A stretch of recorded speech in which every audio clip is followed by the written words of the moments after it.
Em nome de Jesus. Quero falar nessa noite sobre a igreja e o crescimento do reino de Deus. Fala comigo, a igreja e o crescimento do reino de Deus.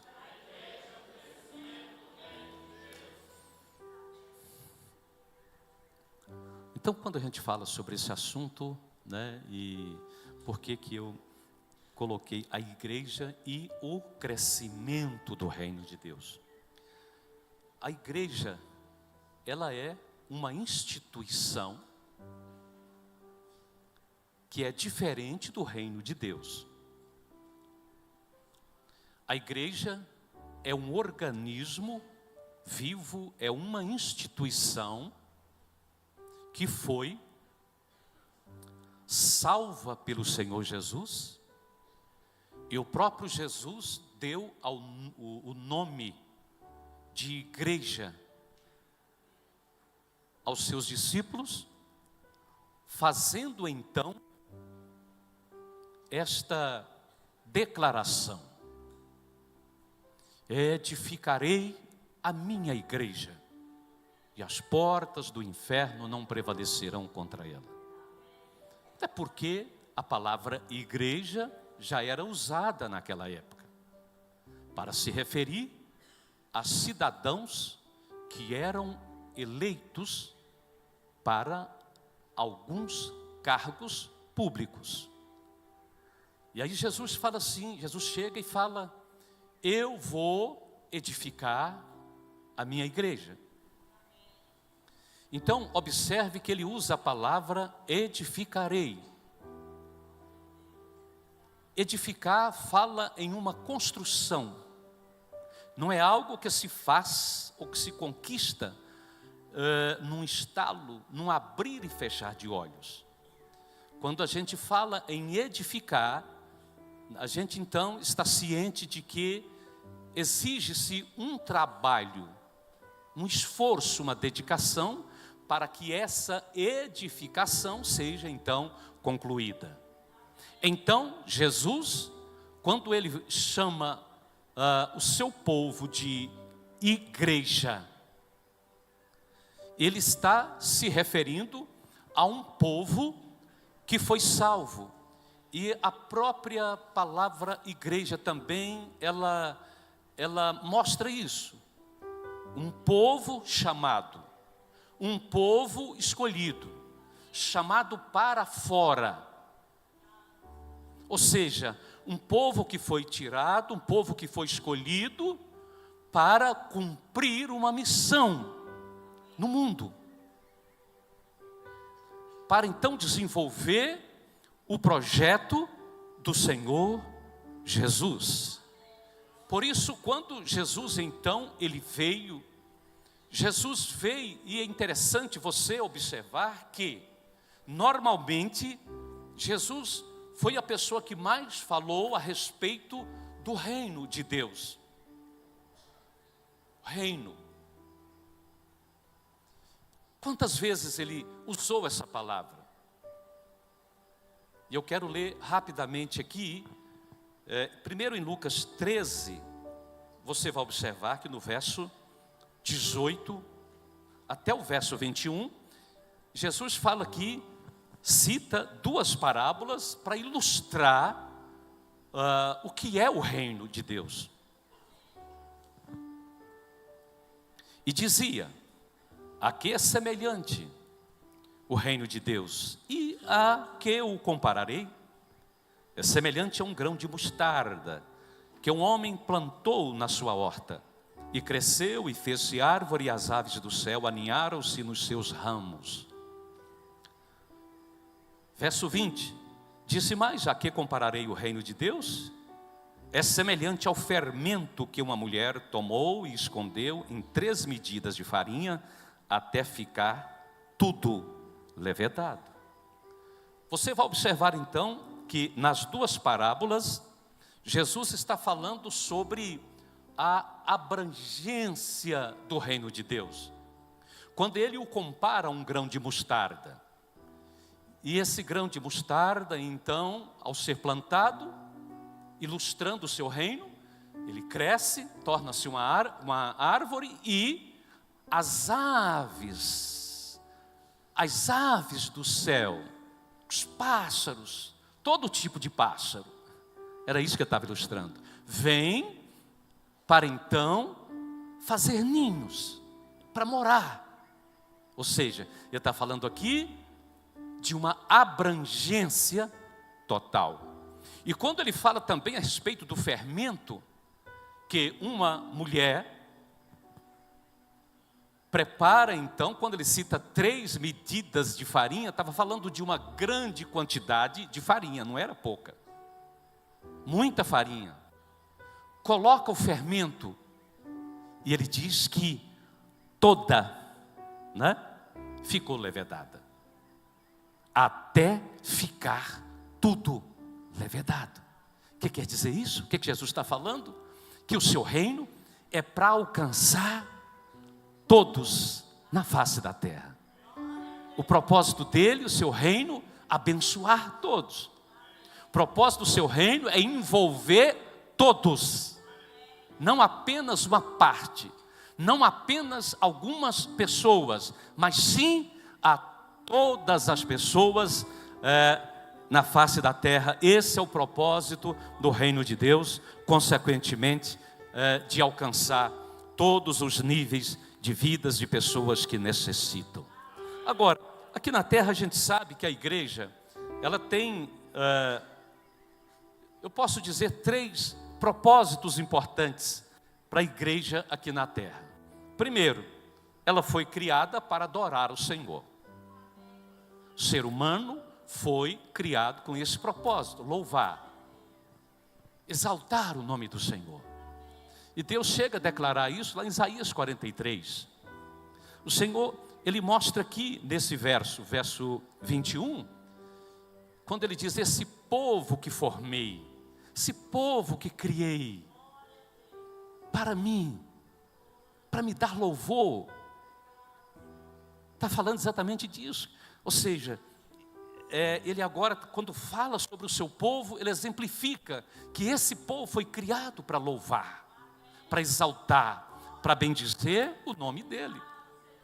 Então, a igreja aqui na terra, amados, ela tem essa missão primordial, que é louvar, glorificar, exaltar o nome do Senhor.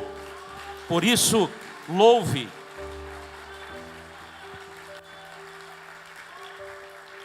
Louve, adore sempre o nome dEle. O inimigo tenta roubar de todas as formas, toda adoração. O inimigo tenta roubar através da cultura, através da música, através dos ídolos. Enfim, de muitas formas, nós vemos o inimigo trabalhando em todas as áreas da sociedade para roubar a adoração, para tirar a devida adoração, louvor que deva ser direcionado, que deva ser dado ao Senhor Jesus. Amém? O apóstolo Paulo, em 1 Coríntios capítulo 10, verso 31, ele vai nos dizer: quer comais, quer bebais, ou façais qualquer outra coisa, fazei tudo para a glória de Deus. Então, na nossa vida, o que nós fazemos, o que nós realizamos, tudo precisa ser para glorificar, para exaltar o nome dEle. Aí Paulo está dizendo assim, ou citando, né? Coisas exatamente materiais, coisas comuns. Quer vocês estejam comendo, quer vocês estejam bebendo, ou fazendo qualquer outra coisa, tudo tem um propósito: glorificar o Senhor, exaltar o nome do Senhor. Que Deus seja exaltado através de você, que o Espírito Santo possa te conduzir a esse princípio, a esse ensinamento, que o Espírito Santo possa te ajudar nesse processo, e que tudo na sua vida possa ser para a exaltação do nome do Senhor aqui na face da terra.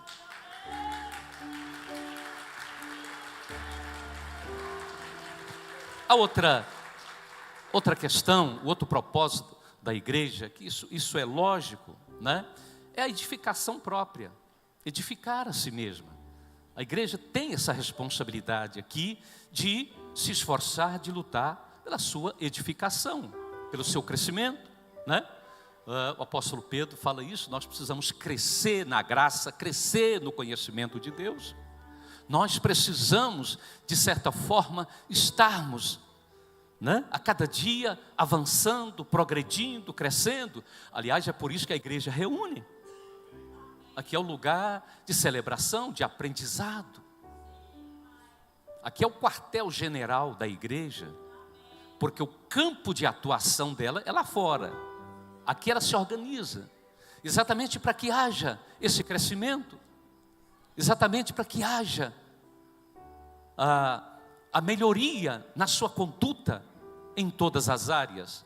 Ovelha, se ela for uma ovelha bem saudável, significa que essa ovelha vai produzir, né, ou gerar crias também saudáveis. E quanto mais saudável, forte for essa ovelha, mais também crias ela vai conseguir gerar. Então é necessário crescer, é necessário avançar, é necessário melhorar em tudo, no conhecimento, crescendo na intimidade com o Espírito, crescendo na comunhão com o Senhor, para que assim possamos cumprir o nosso propósito. Terceiro lugar, a igreja existe para evangelizar, para fazer missões. E eu vou te falar uma coisa, não tem como fugir dessa realidade. Não tem jeito. Porque a igreja, a gente observa aí, que ela foi fundada, criada por Jesus para esse fim. Amém, amados? Irmãos, a igreja, ela é o agente transformador desse mundo. É a igreja.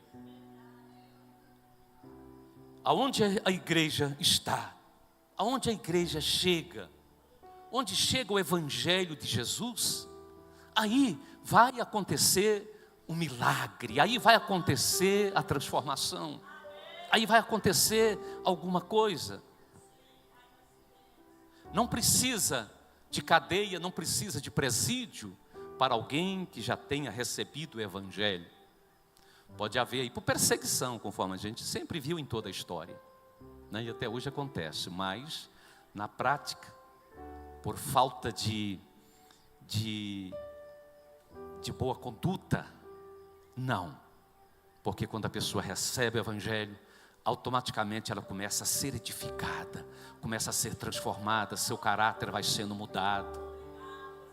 Não precisa de cadeia para essa pessoa, não precisa de um centro de tratamento dependentes do álcool, não precisa, que o evangelho liberta, né? Para todos os tipos de drogas, não precisa, que o evangelho restaura, o evangelho liberta. O evangelho restaura a família, o evangelho restaura a vida da pessoa, quando ela abre o coração para o Senhor Jesus. Então, o evangelho de Jesus, ele proporciona isso. O evangelho de Jesus é, consequentemente, esse poder sobrenatural que emana através de Cristo Jesus para a sua igreja. E a igreja o conduz, a igreja, ela leva esse evangelho. A igreja propaga o evangelho. A igreja fala das grandezas desse Deus Todo-Poderoso. Um pouquinho aqui mais à frente, capítulo, ainda no livro de Lucas, capítulo 17, verso 20 e 21, Jesus fala assim: interrogados pelos fariseus sobre quando viria o reino de Deus, Jesus lhe respondeu: não vem o reino de Deus com visível aparência, nem dirão ele aqui ou lá está, porque o reino de Deus está dentro de vós. Bom, quando Jesus é interrogado sobre o reino de Deus que ele tanto falava, Jesus fala então dessa forma, responde para essas pessoas, para os fariseus. Não, o reino de Deus, ele não vem com uma aparência visível.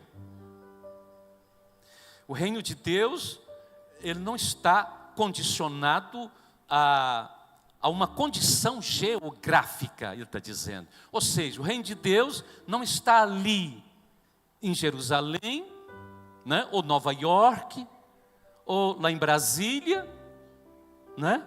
Não está na avenida, não está naquele prédio número tal. É isso que ele está dizendo. O reino de Deus está dentro de cada um que o recebe. O reino de Deus então é o quê? Justiça. O reino de Deus é fé. O reino de Deus é paz. O reino de Deus é a ação do Espírito Santo, condicionando a pessoa a viver os princípios da palavra de Deus. Viver a justiça. Viver aquilo que Ele orienta, aquilo que Ele ensina na sua palavra. Amém, amados? Então, Jesus agora esclarece, o reino de Deus é isso. E quem então pode conduzir e levar o reino de Deus a todos os lugares? A igreja. É a igreja. A igreja é responsável por isso. A igreja tem essa responsabilidade. Sabe, irmãos, eu creio que nós temos que entender o que é o reino de Deus. O reino de Deus,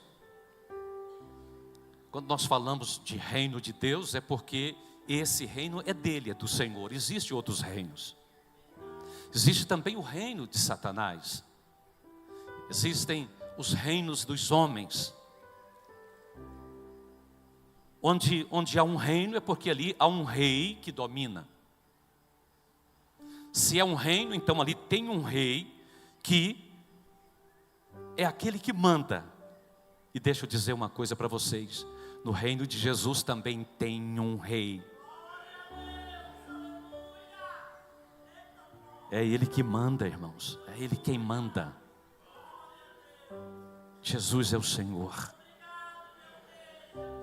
desse reino, é o dono desse reino. Ele está sentado no seu trono. Mas seu reino não é um reino físico, não é um reino material, seu reino é espiritual, é diferente dos outros.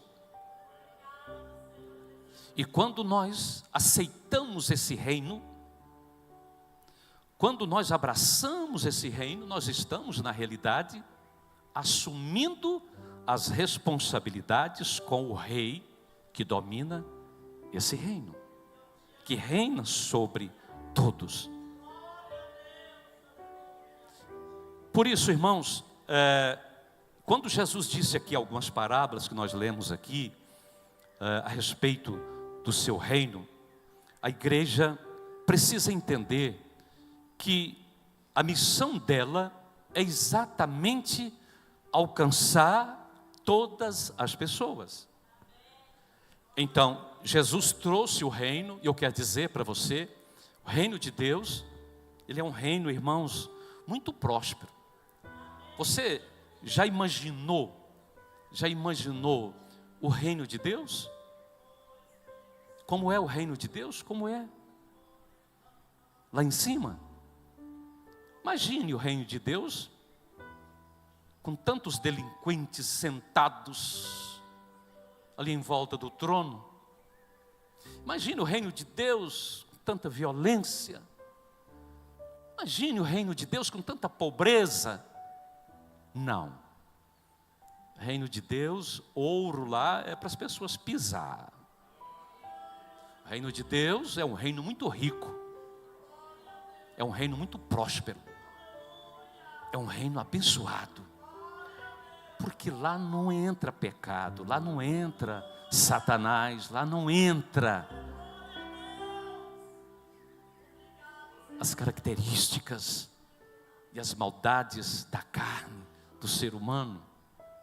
Então lá é um reino perfeito. Jesus até na oração do Pai Nosso nos ensina a orar pedindo. Ele ensinou que venha o teu reino. Mas você sabe, irmãos, Quando é que o reino de Deus pode vir? Na vida de uma pessoa, o reino de Deus está aí. Já chegou. Mas quando ele se torna seu, ou você passa a pertencer a esse reino de verdade. Tem uma coisa na Bíblia que você precisa entender. Quando você pega a Bíblia, você então abre a Bíblia, né? Você está lendo aqui, tal, inclina seus ouvidos, palavras, não. Gente, isso aqui é logos. Isso aqui é como você está lendo um jornal, como você está lendo qualquer livro. Nós lemos, nós estudamos, porque isso traz conhecimento. Mas tem outra coisa a mais aqui, além do conhecimento, que é o que vai te trazer vida. Ao você estudar essa palavra, então, você tem que parar e falar assim: ei, Espírito Santo, me ajuda. Porque essa palavra tem que se tornar rema dentro de mim. Tem que ser revelada. Você não pode ficar só no logos. Você tem que entrar no rema, na revelação, no espiritual. É aonde Deus se manifesta, é aonde Deus atua. Enquanto a palavra não for real na sua vida, enquanto o Espírito Santo não interagir dentro de você com essa palavra, você não vai se tornar uma pessoa espiritual. Você vai ser apenas uma pessoa religiosa, vivendo apenas na esfera natural da religião das pessoas, como a maioria atua por aí, vive assim. Sempre ao orar, ao ler a palavra de Deus, você precisa buscar a intimidade com o Espírito Santo. Quem está entendendo? Amém? Então você precisa passar por esse processo. Segundo processo, quando você começa a caminhar nessa dimensão, outra coisa precisa acontecer: renunciar. Muita gente não gosta de pregar isso, né? Falar sobre renúncia é ruim, né? Renunciar, submeter a alma, submeter o corpo, né? Lá os legendários sabem o que é isso, lá que passou lá para o legendário. Esse negócio, deixa isso para lá, né? É ruim mesmo. É muito ruim. E difícil, mais difícil do que você imagina. Mas costuma fazer bem depois. Para quem o recebe, para quem crê, né? Então, quando você passa pela renúncia, pela morte, aí você vai se tornar uma pessoa espiritual.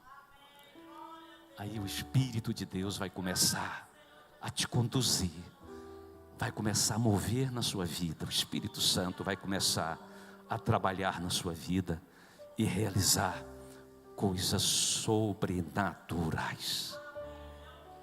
Suprimento do reino começará a vir sobre a sua vida, sobre a sua casa.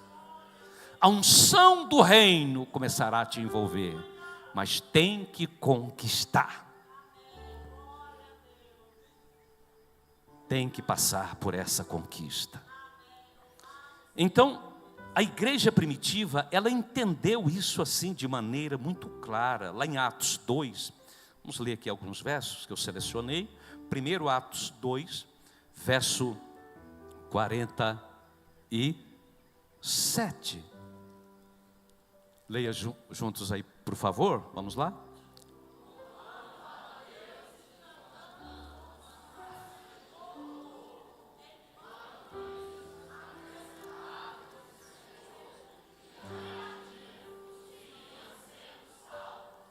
Então, essa era a condição da igreja, louvando a Deus. A igreja louvava. Deixa de louvar, de adorar o Senhor, não. Não fica só na petição, não. Adore, louve, porque isso atrai a presença dele, do Espírito, para a sua vida. Depois, em Atos capítulo 5, verso 14, olha o que ele diz aí. E crescia mais e mais a multidão de crentes.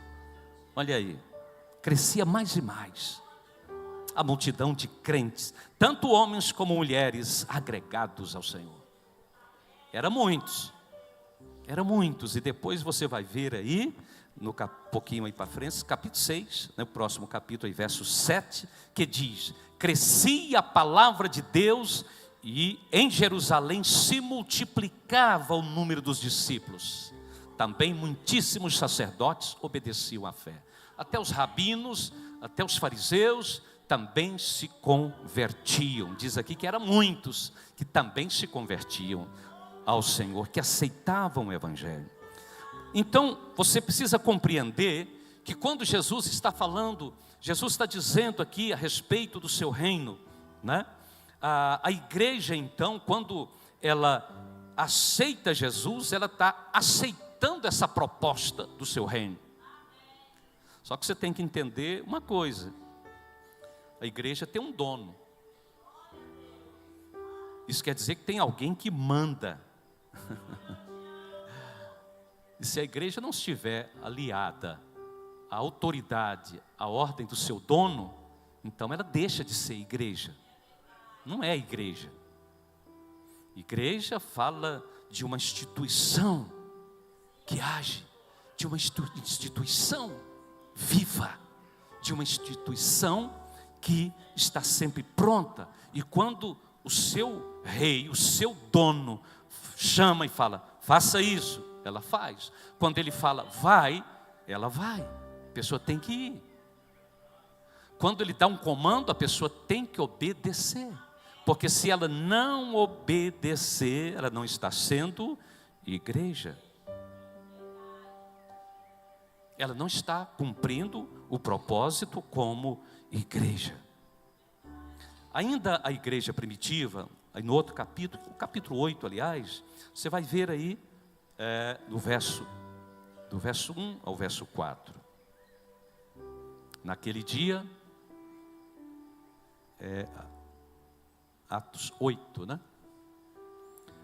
Naquele dia levantou-se grande perseguição contra a igreja em Jerusalém, e todos, exceto os apóstolos, foram dispersos pelas regiões da Judéia e Samaria. Alguns homens piedosos sepultaram Estevão e fizeram um grande pranto sobre ele.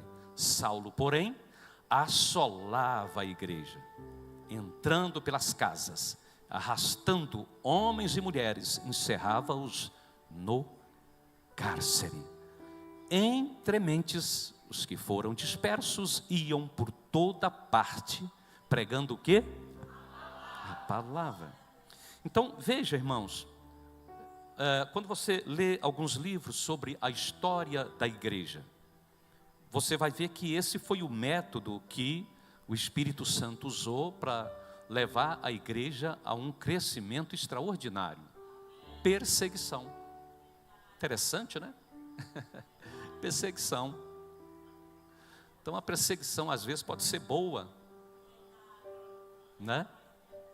Perseguição às vezes pode ser salutar na vida do salvo. Aqui vai nos dizer que naquele tempo levantou-se grande perseguição contra a igreja em Jerusalém. Foi grande.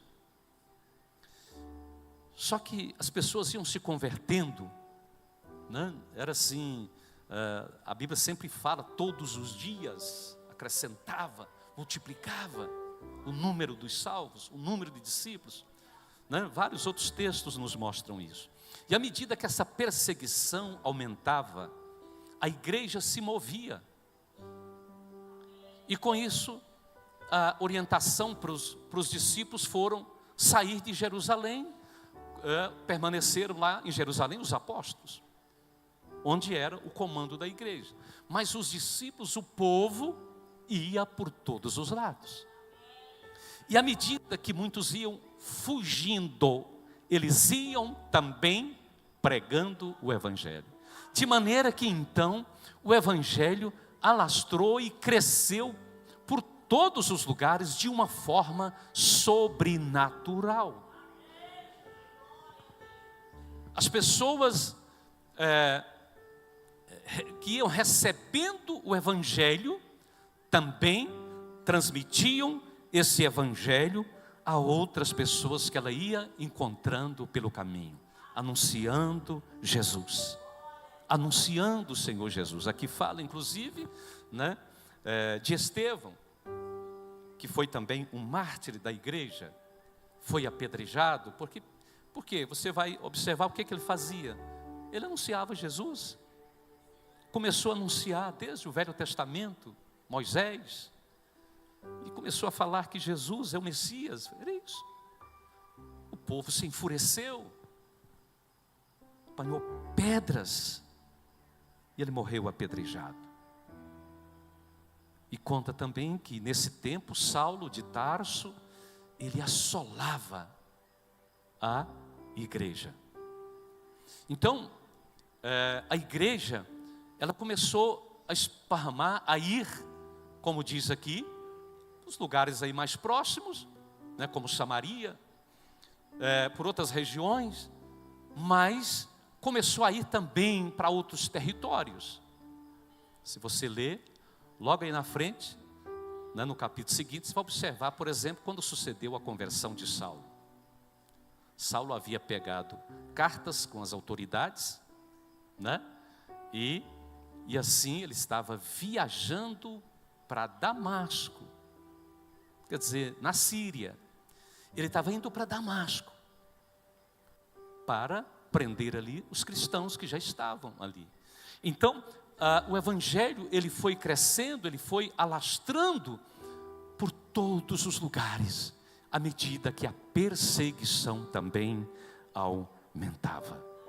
Amados, a igreja primitiva, ela entendeu a sua missão. A igreja primitiva entendeu o seu propósito. E por isso a igreja de Jerusalém cresceu muito, com milhares e milhares e milhares de crentes em poucos anos. Porque a igreja entendeu o propósito do seu dono, do seu Senhor, do seu Rei. E aí Jesus, quando ele ressuscita dentre os mortos, Mateus 28, verso 19 e também o verso 20, Jesus dá aqui algumas instruções aos discípulos, quando ele diz: ide, portanto, fazei discípulos de todas as nações, batizando-os em nome do Pai, do Filho e do Espírito Santo, ensinando-os a guardar todas as coisas que eu vos tenho mandado. E eis que eu estou convosco todos os dias até a consumação dos séculos. Amém? São palavras do Senhor Jesus para os seus discípulos. Tempos depois, Jesus reúne-os num certo lugar. E ali Jesus então despede deles, dá as últimas instruções para eles.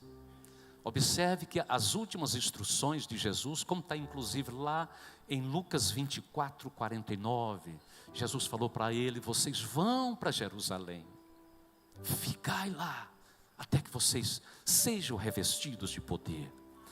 E aqui, agora, Jesus de novo fala para eles: ide por todo o mundo e pregue o meu evangelho. Jesus estava falando com a sua igreja. E agora, quando ele vai despedir dos discípulos, lá em Atos 1:8, Jesus é claro ao dizer a eles: mas recebereis o poder do Espírito Santo que há de vir sobre vós, e sereis minhas testemunhas em Jerusalém, Judeia e Samaria, e até aos confins da terra. Ou seja, as palavras do Senhor sempre foram estas, mundo inteiro, aos confins da terra, todos. A missão foi entregue e foi confiada à igreja. A missão foi dada à igreja. E todos que fazem parte da igreja de Jesus não podem fugir dessa responsabilidade. Igreja não é um clube de diversão. Igreja é uma instituição formada por Cristo Jesus, o nosso Senhor. Lá em Lucas capítulo 6, verso 46, Jesus declara: por que vocês me chamais Senhor, Senhor, e não fazeis o que vos mando, o que eu mando? Jesus está dizendo aí, vocês me chamam de Senhor, mas não faz o que eu mando. Está falando para os discípulos. Senhor, Senhor, amados, nós temos um costume, a igreja evangélica tem esse costume sempre de dizer isto. Quando uma pessoa decide aceitar Jesus, você recebe Jesus como seu Senhor e seu Salvador. Porque recebê-lo como Salvador é uma coisa, mas você recebê-lo como Senhor, isso quer dizer que Ele vai se tornar o dono da sua vida. E que agora você não vai viver mais em função de seu querer, mas em função de cumprir sua vontade, seu propósito. Então, quando a gente recebe Jesus como Senhor da nossa vida, nós estamos, na realidade, entregando tudo a Ele, nossas vontades, nosso querer, nossos desejos, tudo é entregue ao Senhor. Deixa eu voltar aqui, irmãos, em Lucas 6, sabe por quê? Eu gostaria que você observasse aqui, até agora há pouco eu estava lendo todo o contexto dessa passagem aqui. Olha o que Jesus fala aqui. Ele não diz só aqui no verso 46, mas observe o verso 47 aí até o final, e 49. O que ele está dizendo? Primeiro ele fala, porque ele chamais Senhor, Senhor, e não fazeis o que eu vos mando. Todo aquele que vem a mim e ouve as minhas palavras e as pratica, eu vos mostrarei a quem é semelhante. Semelhante a um homem que, edificando uma casa, cavou, abriu profunda vale, lançou o alicerce sobre a rocha, e vindo a enchente, arrojou-se o rio contra aquela casa, e não a pôde abalar por ter sido bem construída. Agora o outro verso. Mas o que ouve e não pratica é semelhante a um homem que edificou uma casa sobre a terra, sem alicerces, e arrojando-se o rio contra ela, logo desabou, e aconteceu que foi grande a ruína daquela casa. E fala comigo, misericórdia. Porque o que ouve e obedece está protegido, está guardado, sua casa está protegida. Mas o que ouve a palavra e não pratica, misericórdia, tá aí, a ruína vai ser grande.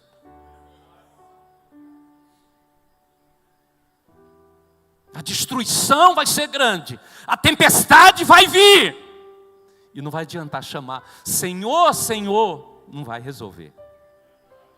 Tem que obedecer. É isso que ele está dizendo. Fica triste comigo não, que essas palavras não são minhas, são palavras de Jesus. São as palavras do Rei Jesus, do dono do reino.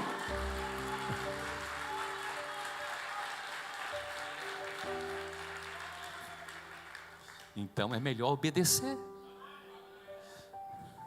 Porque se você obedecer, você vai ter o melhor desse reino e a proteção do reino. Ninguém pode te tocar. Esse reino é poderoso. Você já imaginou a força dos soldados desse reino? Se precisar, Ele manda milhares. Se não resolver, Ele manda Miguel. Ele está com você. Se você decide andar nos seus caminhos, se você decide obedecê-lo, pode ter certeza que Ele vai com você. O Senhor vai à sua frente, portas se abrirão. Vale a pena se entregar à igreja, vale a pena se lançar nesse reino, vale a pena cumprir o propósito do rei, do dono desse reino. Vale a pena. Tem recompensa. O maior risco, irmãos, que a igreja corre hoje é perder essa visão. Qualquer igreja, quando ela perde a visão do reino, quando ela perde a visão da evangelização, a visão de fazer missões, ela está condenada ao fracasso, está condenada à destruição.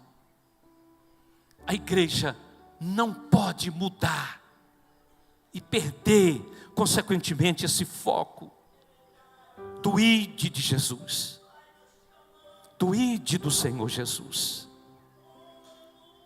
E essa visão, ela vem desde a antiguidade. Eu falei isso aqui hoje pela manhã. Vem desde os dias de Noé. O apóstolo Pedro disse que ele foi pregoeiro da verdade. Depois veio Abraão. Abraão foi um missionário.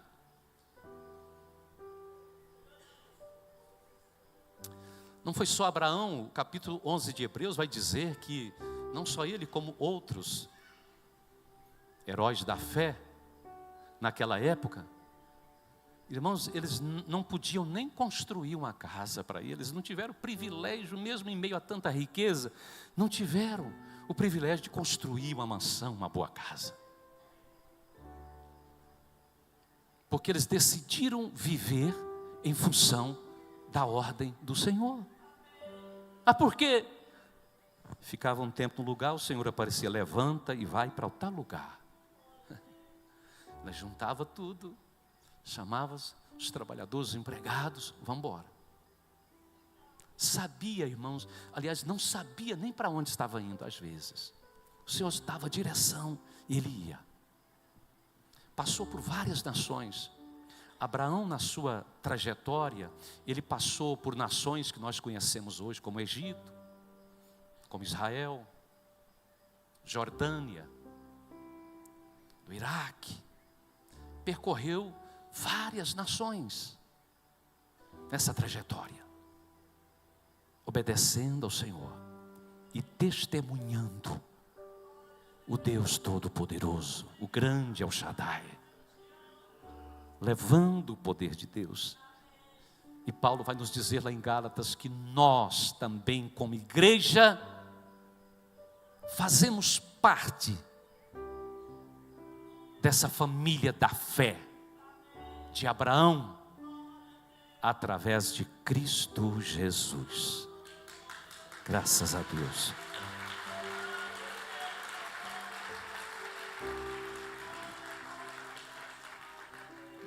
Aqui em Marcos, capítulo 16, nós vemos algo interessante na vida dos discípulos de Jesus. Vai dizer aqui no verso 19 e 20 o seguinte: depois que Jesus, foi assunto ao céu. Verso 19: de fato, o Senhor Jesus, depois de lhes ter falado, foi recebido no céu e assentou-se à destra de Deus. E eles, tendo partido, pregaram em toda parte, cooperando com eles o Senhor e confirmando a palavra por meio de sinais que se seguiam. Então, para onde que os discípulos foram depois que Jesus voltou para o céu? Por toda parte, toda parte, todos os lugares. A Bíblia, irmãos, em lugar nenhum manda os pecadores procurar templo. A Bíblia, em lugar algum, manda os pecadores procurar a igreja. Manda a igreja ir procurar os pecadores. O lugar de atuação é lá fora, não é aqui dentro. Como eu disse, aqui é o nosso quartel-general. O lugar de atuação da igreja é lá fora. Começa na sua casa, na escola, no seu trabalho, no seu bairro. E você pode chegar aos lugares mais longínquos. Ninguém sabe o que está dentro de você.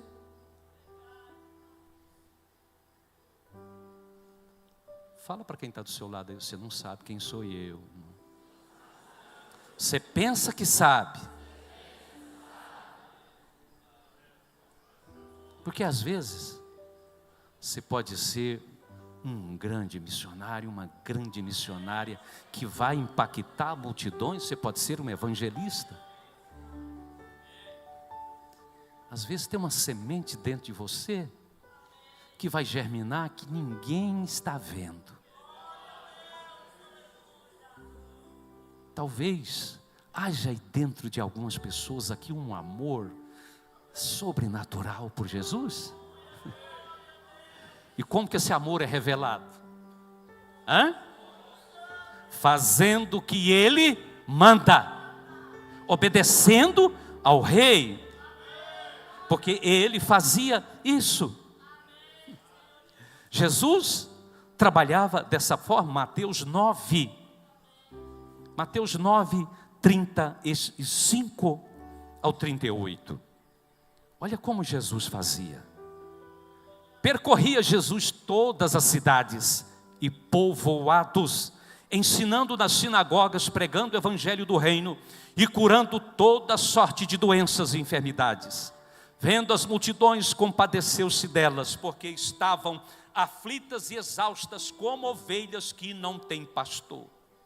E então se dirigiu aos seus discípulos: a seara na verdade é grande, mas os trabalhadores são poucos. Rogai, pois, ao Senhor da seara que mande trabalhadores para a seara. Jesus percorria, amados, todas as cidades e povoados. Jesus ia por todos os lugares. Jesus socorria todo tipo de pessoa. Sabe, irmãos, e essa responsabilidade ele passou para a igreja.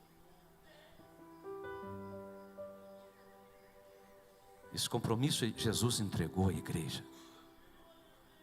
E eu creio que a igreja precisa assumir o que a Bíblia ensina sobre a sua missão.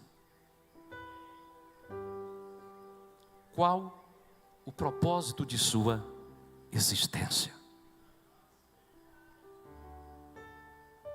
Irmãos, o preço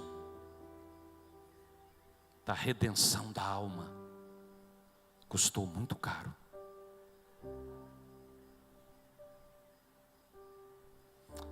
O preço pela salvação da alma. O apóstolo Pedro fala sobre isso no capítulo 1, verso 18 e 19. Ele diz que nós fomos comprados. Não foi com prata, não foi com ouro, não foi com coisas corruptíveis, mas fomos comprados com o precioso sangue de Jesus Cristo. Fomos comprados com o seu sangue. Só tem uma coisa: esse tempo, chamado de tempo da graça, a porta vai fechar. Lembro de quando eu era ainda quase que criança. Esqueci aqui agora o nome da dupla que cantava esse cântico. A porta da graça vai se fechar. Vai a fechar. Vai acabar. Quem recebeu, recebeu. Quem não recebeu, não recebeu.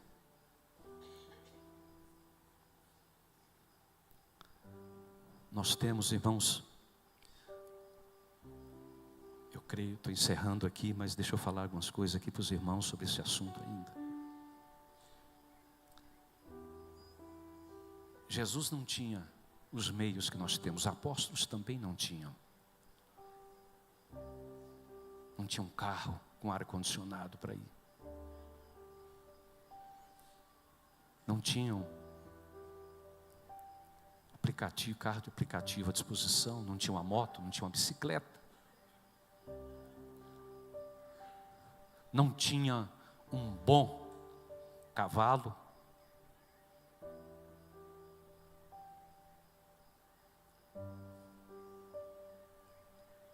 Jesus não tinha um avião, não tinha trem,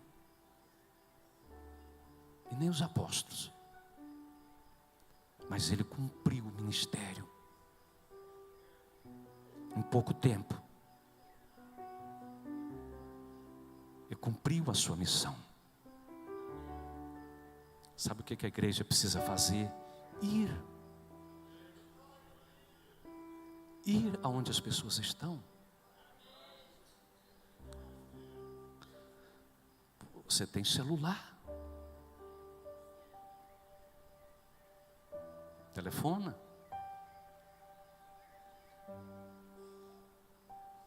Sempre que você for a um lugar, leva 2, 3 folhetos. E a você chegar naquele ambiente, ora, Espírito Santo, a quem eu devo entregar esse folheto aqui? Põe no meu coração. O Espírito Santo precisa ser seu parceiro nesse processo, para você ter êxito. Peça ele o direcionamento a quem você deve entregar. Porque ali você poderá estar diante de 10 pessoas, 50 pessoas, mas às vezes vai ter uma qualificada como fruto, que certamente já estará maduro esse fruto na hora de colher. O Espírito Santo é quem sabe. Usa a internet. Que tal você assumir esse compromisso com Jesus, dar uma parada aí nas redes sociais e decidir a esforçar um pouco mais?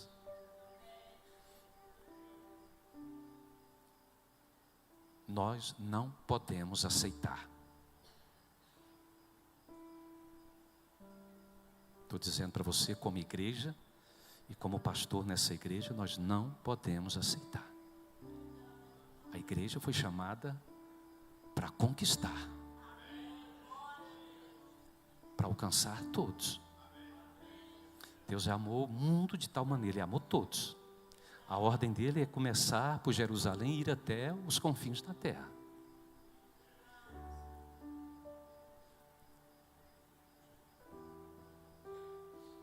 E eu digo a você, a igreja tem que crescer. Tem que crescer. Não tem outra opção para ela. A igreja precisa cumprir o seu propósito. Não podemos aceitar.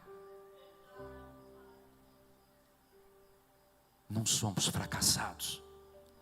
Não seremos condenados ao fracasso, à derrota.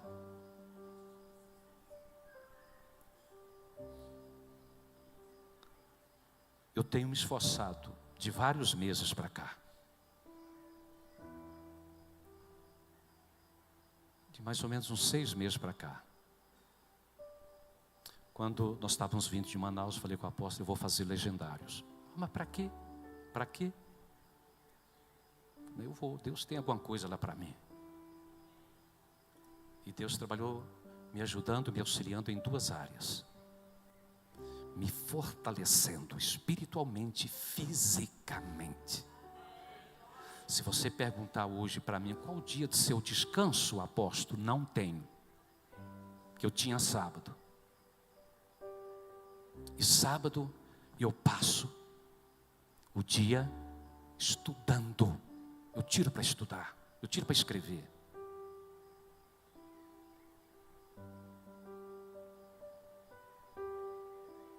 Direto a apóstola fala para mim, você tem que descansar, faz isso, faz isso.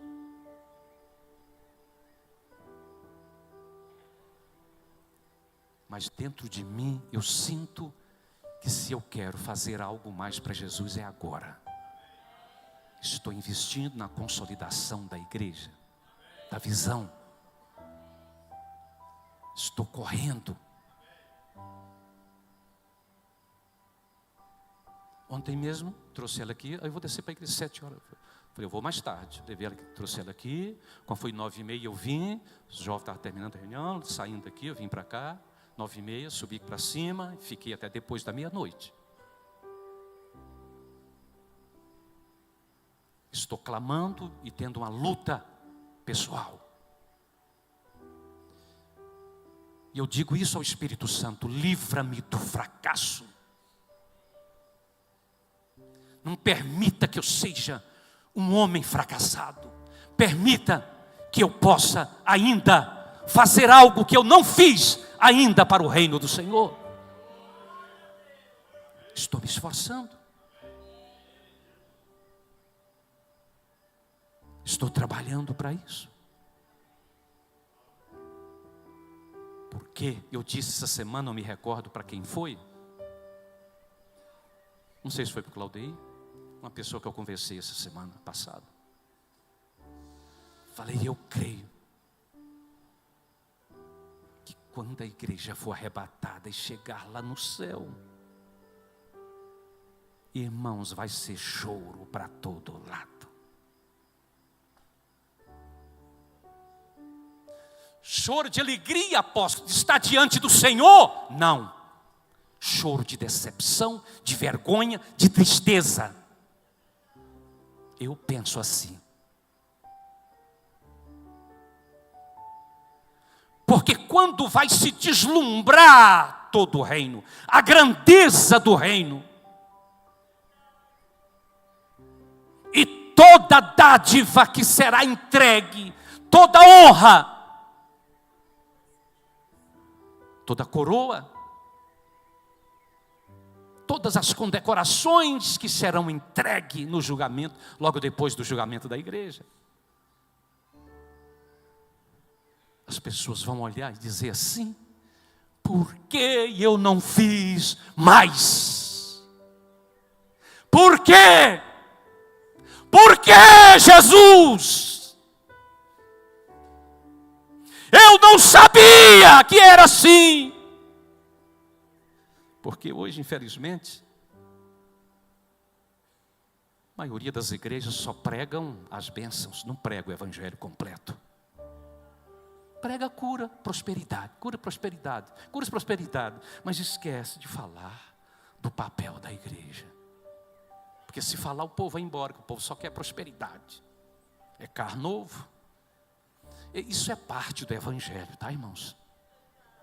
Isso é a parte, isso é muito pequeno. É muito pouco o que Deus nos dá aqui na terra, em comparação ao que Ele tem reservado para nós no reino celestial.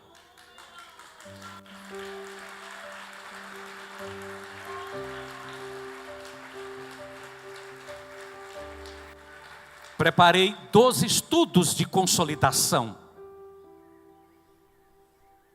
com a cara da nossa igreja.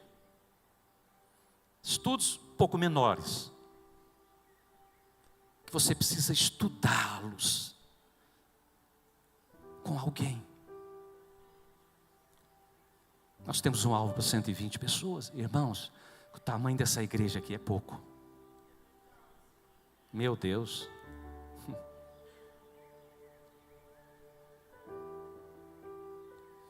É pouco. Se tiver alguém aí olhando assim, falando assim, mas que Eu acho que uma desse também, isso é difícil. Aí é porque você está na rota contrária. Deus quer não é 120 só não. Deus quer é Araxá inteira. Você não está entendendo.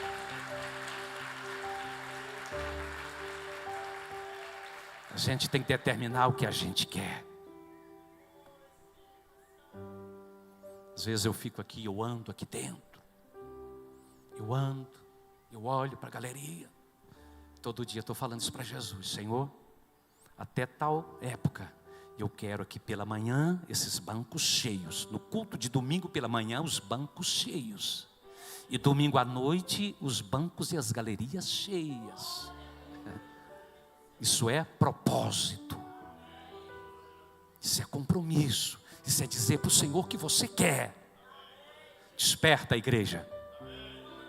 Desperta para cumprir o mandado do rei. Esse reino tem dono. E se não fizermos o que ele manda, seremos consumidos. Se queremos o melhor desse reino, nós temos que fazer também o que ele nos ensinou. E vou dizer para você, não é difícil não. Foi difícil, foi para Jesus, foi para os apóstolos, para a igreja primitiva. Para nós hoje é muito fácil. É muito fácil. Você pode ir na casa da pessoa, você pode, como eu disse, você pode telefonar, você tem mil e uma maneira hoje, com facilidade de você chegar às pessoas e levar o evangelho. Sabe o que está precisando, irmãos? É entender a missão e amar o Senhor Jesus de verdade.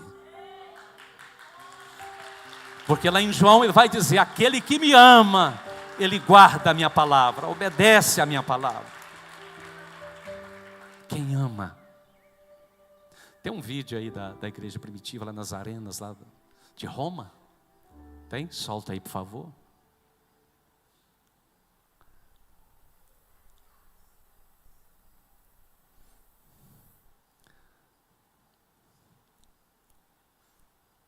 Uma coisa interessante, irmãos. É da arena, né? Não sei se é para frente aí. Enquanto os romanos ficavam lá se divertindo e os cristãos eram soltos nos estádios, né? Por que eu estou colocando isso para você? Tinha aqueles que ficavam com medo, tinha aqueles que renunciavam. Quero Jesus, mas não. Tinha.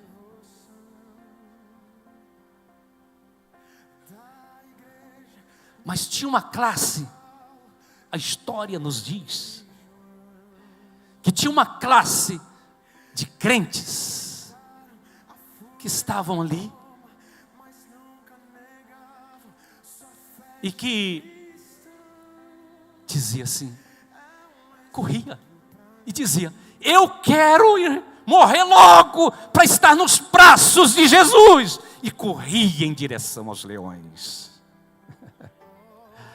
Parece que a imagem não está boa, mas fica de pé em nome de Jesus.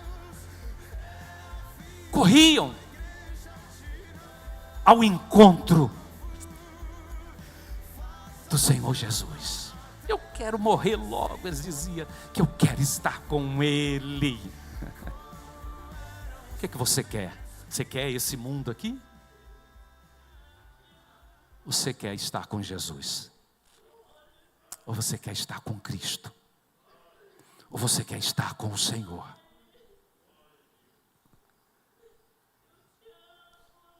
O que você está aguardando?